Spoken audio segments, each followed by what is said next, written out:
Have you ever wondered why some people seem to build wealth almost effortlessly, while others spend their entire lives working hard, only to stay stuck in debt, stress, and financial frustration? The answer isn't just about how much money they make. It's about how well they avoid silently losing it. Today, you're about to uncover one of the most overlooked secrets among the truly wealthy: their ability to spot and stay away from what I call toxic assets. Things that look valuable on the surface, but are quietly sabotaging your financial freedom. These traps often come disguised as achievements, status symbols, or even smart investments. But when you look closer, they're nothing more than well-packaged pitfalls. As Warren Buffett once said, "It's easier to stay out of trouble than to get out of trouble." So stick with me to the end, because I'm going to reveal the 10 worst wealth killers. And the last one might already be draining your energy, your time, and most importantly, your money, without you even realizing it. But before we dive in, if you value content that helps you think differently, protect your finances, and build a life of freedom, hit the like button, subscribe to the channel, and share this video with someone who needs a financial wake-up call. And drop a comment below. Have you already spotted any of these wealth traps in your life? Now, let's get into it. The first toxic asset is what I call a status disguised as success. It shows up in brand new cars bought on credit, the latest smartphones swapped out every year, and expensive watches that serve more to impress than to tell time.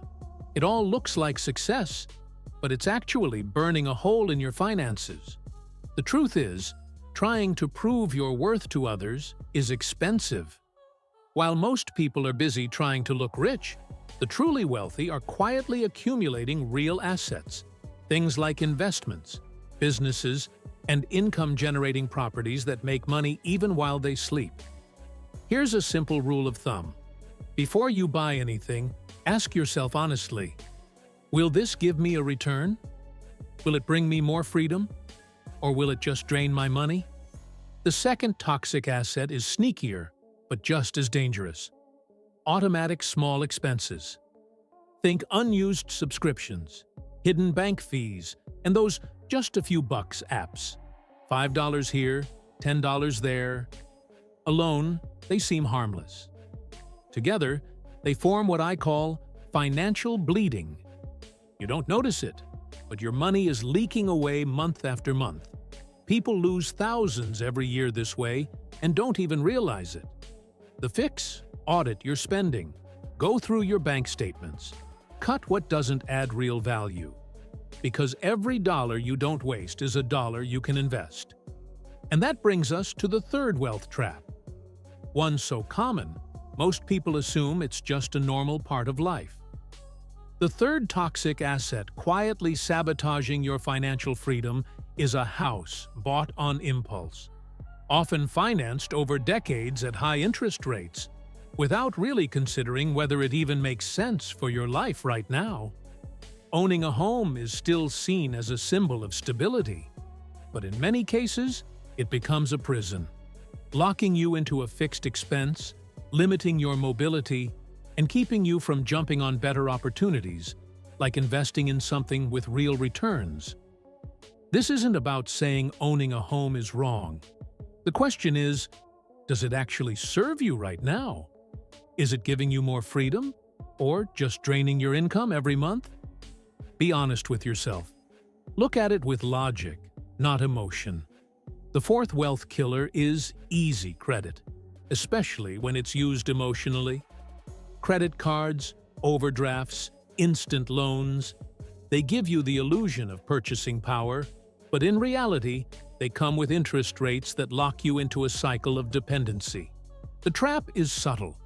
You feel like you're in control because you're making the minimum payment. But in reality, you're funding someone else's lifestyle, like banks and lenders, while sacrificing your peace of mind. Here's the truth. Don't treat credit like an extension of your income. Only use it when it's a strategic tool, like investing in knowledge, a business, or an asset that will generate more value than it costs. The fifth toxic habit is what I call emotional spending. Buying things impulsively to fill emotional voids, relieve stress, or chase a moment of instant gratification. So many people load up their shopping cart because they're sad, stressed, or mentally exhausted. And that's no accident. Consumption has become the modern-day anesthetic. But this form of relief comes with a high price. And worse, it never solves the real issue underneath. So here's a better approach. Trade the artificial reward for real goals. Write down what you want. Celebrate small wins. Learn to channel frustration into fuel, not into monthly payments that only delay the problem. And now we reach a sensitive but powerful topic: your environment. It can either be the engine that pushes you forward or the anchor that slowly pulls you down. If you're surrounded by people who live in spend today, stress tomorrow mode, there's a good chance you'll copy those patterns. That's why it's so important to take care of what you feed yourself. Not just your body or your wallet, but especially your mind. Read, watch, and listen to people who think long-term. Surround yourself with people who value freedom, who want to grow, who challenge you to level up. Because your mindset is shaped every single day by what you let in. And sometimes, the biggest drain on your energy and money isn't even on your credit card statement. It's hiding in your daily conversations, your constant comparisons, and the habits you picked up from a limited environment. If you've made it this far, you've probably realized the problem runs deeper than it looks, right? But don't worry, we're just getting started. In the next part, we'll dive into the 3 most common toxic assets in middle-class life. The ones that seem harmless at first glance.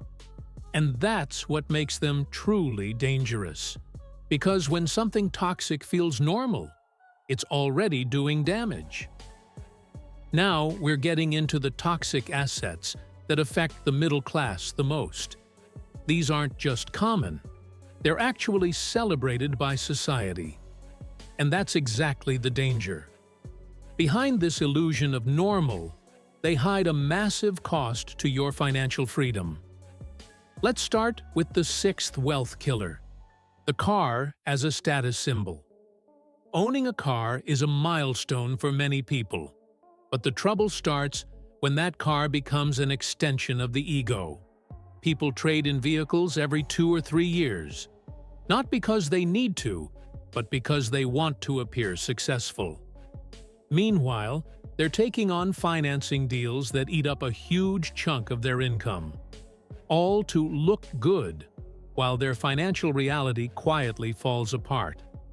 And here's the kicker: cars are one of the fastest depreciating assets you can own. Every mile you drive, it loses value. Add in gas, insurance, maintenance, taxes, and monthly payments, and you've got yourself a money-burning machine. If you truly need a car, be smart about it. A used, fuel-efficient, fully paid-off vehicle might be your best financial ally. Remember, financial freedom starts the moment you stop buying things just to impress people who aren't even paying attention. The 7th trap is poorly planned education. Investing in knowledge is essential, but not every expensive degree, fancy university, or international certification will give you a real return. Sometimes, people take on years of debt for a diploma that doesn't open any real doors and locks them into a frustrating lifestyle instead. Before you commit financially to any program, ask yourself, does this knowledge have practical use? Will it open new opportunities? Is it aligned with what the market actually needs? If the answer is, I'm not sure, stop and reassess. These days, with so much quality information accessible online, you can learn valuable skills for a fraction of the cost, or even for free. Then, Focus your money on targeted courses, mentors, and real-world experiences that actually produce results. The eighth toxic asset is one of the most deceptive: lifestyle inflation. When income goes up, most people immediately upgrade their home, restaurants, wardrobe, and habits. But that upgrade almost never includes better investing. The result? More money in, more money out. They're still living paycheck to paycheck, just in nicer clothes. This is what's called lifestyle creep. It's a silent enemy of wealth. It keeps you stuck chasing the next raise or the next promotion, thinking that's the way out. But it's not. The real solution is to live below your means, especially while you're building your foundation. That gap between what you earn and what you spend is the true engine of freedom. It doesn't matter if it's small at first. What matters is that it exists and grows. So far, we've uncovered 8 of the most common ways the middle class unknowingly sabotages their own prosperity. But the final 2? They're the most widespread and the most cleverly disguised. They hide under the label of security. But in reality, they drain your energy, your time, and your dreams. And worse, most people defend them as if they're virtues. Now we've reached the last 2, and most dangerous, threats to your financial freedom. These ones are tricky because they come disguised as security. And that's exactly why no one questions them. The 9th wealth trap is relying on a job as your only source of income. Having a stable job is great, but depending on it 100%? That's a huge risk. All it takes is a crisis, a layoff, or a sudden company decision, and your entire financial life could collapse in a matter of weeks. The issue isn't the job itself. It's the comfort zone it can create. When you feel secure, you stop learning. You stop exploring other options. You stop preparing for the unexpected. Here's a powerful mindset shift. Build multiple streams of income. It doesn't have to be big at first. A small side hustle, a savings account that generates interest, an online service, selling something you know how to do. The amount isn't the point. Starting is. Because real security comes from diversification, not from putting all your eggs in one basket. And now, the 10th and final toxic asset, maybe the sneakiest of them all: poor use of time. You can lose money and get it back. You can make a bad investment and bounce back. But time, once it's gone, it's gone. And the harsh truth is, most people waste countless hours every single day on distractions that add nothing to their life. Endless scrolling, binge-watching shows, gossip, comparing, complaining. All of those wasted hours add up over the years into a giant pile of missed opportunities. Think about what you could have learned, built, or started if you had used that time with intention. So here's the key. Treat your time like your most valuable asset. Guard it. Invest it. Carve out just 30 minutes a day to study, to plan, to take action. It might not seem like much, but over a year, it puts you miles ahead of the 95% who are still running on autopilot. And to wrap up this list, here's one final truth. The biggest trap in personal finance isn't high interest, taxes, or prices. It's living on autopilot, thinking everyone else is doing it, so it must be fine. But you didn't watch this to keep repeating what doesn't work. You're here to break the pattern, to choose differently. Now that you've seen the 10 biggest wealth traps, it's time to flip the script and start building a life that actually works. Now that you know the 10 biggest financial traps, it's time to shift gears and understand what wealthy people actually do differently. And here's the key. That difference starts long before the money shows up. What separates those who build wealth from those who stay stuck in debt isn't luck, inheritance, or being a genius. It's how they think, how they make decisions. It's how they approach money, time, and opportunity. While most people live by the logic of consumption, the wealthy live by the logic of construction. While many spend everything they have and borrow what they don't, the rich invest in real assets that grow over time. While some try to look successful, others are quietly focused on building freedom. Wealthy thinking isn't about greed, it's about vision. It's about making decisions today that align with the person you want to be 5 or 10 years from now. Here's a practical example. A wealthy person looks at a $10,000 car and thinks, "That money will lose value the moment I drive it off the lot." Then they think, "But what could those $10,000 become if I invested them instead?" That shift in thinking, from instant gratification to long-term growth, is what builds real wealth over time. Another critical difference? The rich don't outsource their financial future. They don't wait for the government, their boss, or the economy to save them. They take full responsibility. They learn. They test. They fail. They adjust. But they never stop moving forward. They understand that the difference between stagnation and freedom comes down to one word: intentionality. Most people live reactively. They get paid, they spend, they wait. Wealthy people live creatively. They plan, they prioritize, they take control. And here's the best part. You don't need a lot of money to start. You just need the right habits. So here are a few simple but powerful ones. Track your spending. You can't control what you don't understand. Cut the unnecessary. Eliminate what doesn't add value to your life. Start an emergency fund, no matter how small. The habit of saving matters more than the amount. Invest in useful knowledge.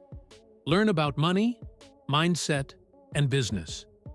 Your brain is your most valuable asset. Surround yourself with big thinkers. Your environment influences your decisions more than you realize. When you apply these consistently, everything changes. You stop surviving. You start building. Because freedom isn't some prize for the lucky, it's a daily choice for those who are conscious and committed. If you've made it this far, then you've already taken the most important first step: awareness. Most people go through life repeating the same patterns without ever stopping to question them. But not you. You chose to look deeper, to understand what's really holding you back. And more importantly, what can set you free?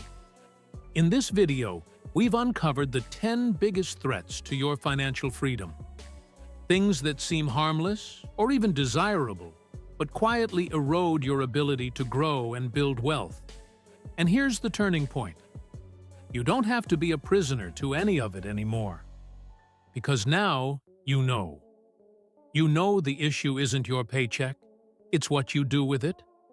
You know the problem isn't the car, the house, or the credit card. It's the intention behind every financial decision.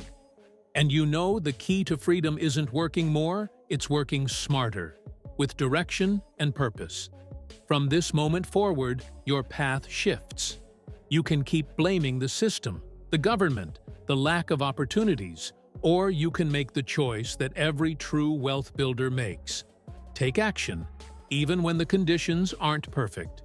You can invest time into yourself. You can study money, learn how it behaves, how interest can work for you instead of against you. You can surround yourself with people who think bigger, who challenge you to grow, and who remind you that you're capable of so much more. And most of all, you can start small, but with purpose. Remember, no one builds a solid financial life overnight. Every millionaire you admire once started with the basics: tracking expenses, cutting waste, saying no to what didn't matter, and saying yes to what truly did. Don't wait for the perfect moment. It doesn't exist. Start with what you have, right where you are. Because what you do now will define where you'll be in the next few years. And if this message gave you clarity today, then share this video with someone who also needs a wake-up call. Hit the like button, subscribe to the channel, and drop a comment below. Which of these wealth traps have you faced? And what's the first habit you're going to change starting today? This isn't just a video. It might be the beginning of a brand new chapter in your financial journey. And as Napoleon Hill once said, wealth begins with a state of mind. You must believe you can be rich before you ever see the results. Believe it and start now.